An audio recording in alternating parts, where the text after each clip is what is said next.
In here at the moment, it's how should I put it? It's there's nothing in place. This, believe it or not, a lot of this was done by hand. On, off. But this is the last little thing that I made for myself. Mi amigo. Lovely. Yeah.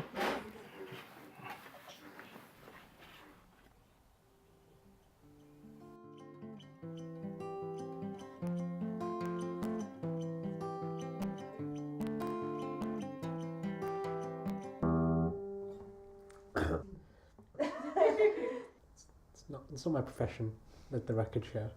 I've lived here 7 years now, and I think I've fit in quite well. And I think being a third culture kid, essentially growing up in Dubai, you're kind of exposed to so many different types of people that you kind of end up being a sponge for people's cultures. So while I wouldn't say I had the same degree of culture shock that most people did, I think having lived in a multicultural urban environment before moving to Britain meant that I was quite adaptive.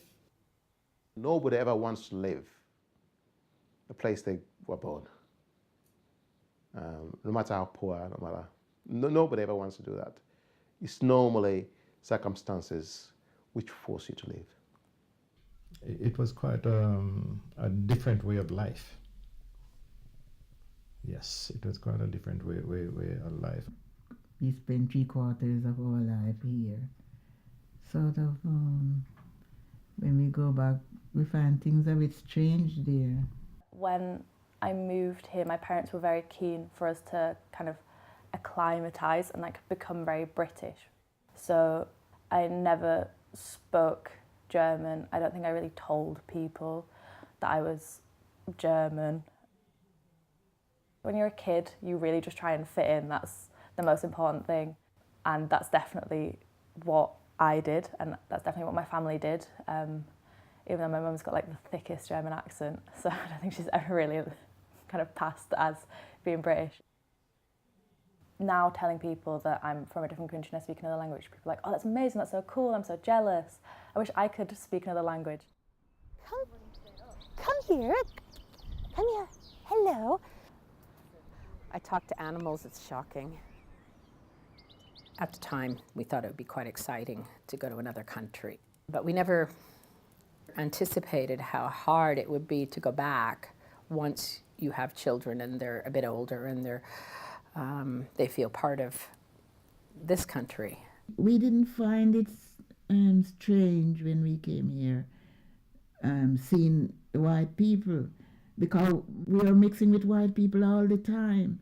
But I suppose the white people here, they weren't mixing with, it wasn't a multicultural society, so they weren't used to seeing black and brown people then, you know.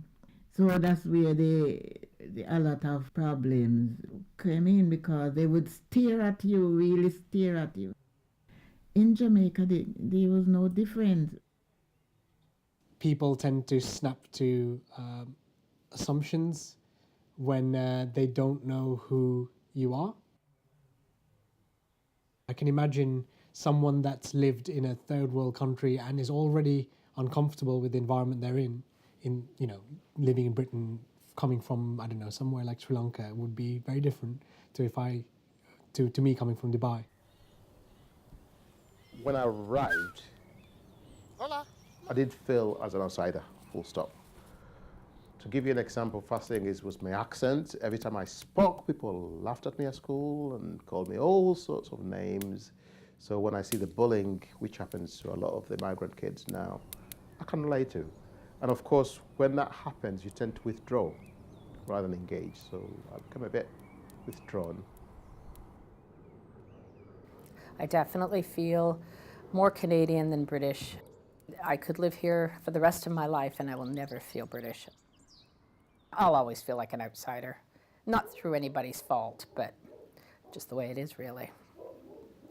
When you go to the shops and they would pretend as if you're not there, and pass over you and then serve the white person, and you felt terrible. That was awful. But where am I going to go? I have to stay there and suffer the humiliation because I wanted a little bit of meat. It's normally how you handle that as a person. And I think actually as I'm getting older, I've been very good at actually having a management system. I think after a while you kind of know what you're about and who you are and what you're bringing to the table, so it doesn't actually, and it shouldn't, make you think differently about yourself. Where I'm concerned, you're not, to me, you're not any better than me, so I'm not going to take any notice. If possible, try to engage with the person and let Shanti come out. And I'm sure once they get to know about Shanti, they'll feel guilty about having done something. And if you do that, actually, I've won. The thing that I worry about when I speak about immigration is the fact that I am like white, middle class. I'm at university. I've got a very, very, very narrow outlook on life. And I worry, A, about speaking for people. I don't want to speak for other people's experiences because my experience has been very easy. I realise I'm very privileged. I don't really feel like an immigrant, which sounds really strange, I know. But again, I think that as Canadians, we're probably made to feel a bit more welcome than people from other countries. The only time you can tell I'm an immigrant is when I open my mouth, which is most of the time, to be fair. If you speak a European language at home, so if you're speaking Spanish or French or German at home, it's like, oh, you're so kind of educated and that's amazing, you're bilingual. Yeah, how many kids in Bradford speak like Urdu at home? And they're just seen as like not integrating, they're viewed as kind of unintelligent. I always think there's a way we're seen that makes us different to the native British society. I would have thought more positives than negatives in terms of immigration to England. Yes, definitely. But again, I think it has to be legal. It's a lot easier to say, I don't have a job because these people have come into the country, and it's very easy if you say that all these people look this way. You're not different, or you may be different, but you're a human being, you know. I don't think I would really fear it out too badly where discrimination is concerned, because once I get in, my hard work and being faithful to what I'm doing, I give 110%. Not much of them could pass me, no. You can't change the past, but you could build a future. The future is unpredictable. We're all on a journey. And I would say that on that journey, the question we should always ask each other is, within our lifetime, have we made people happier?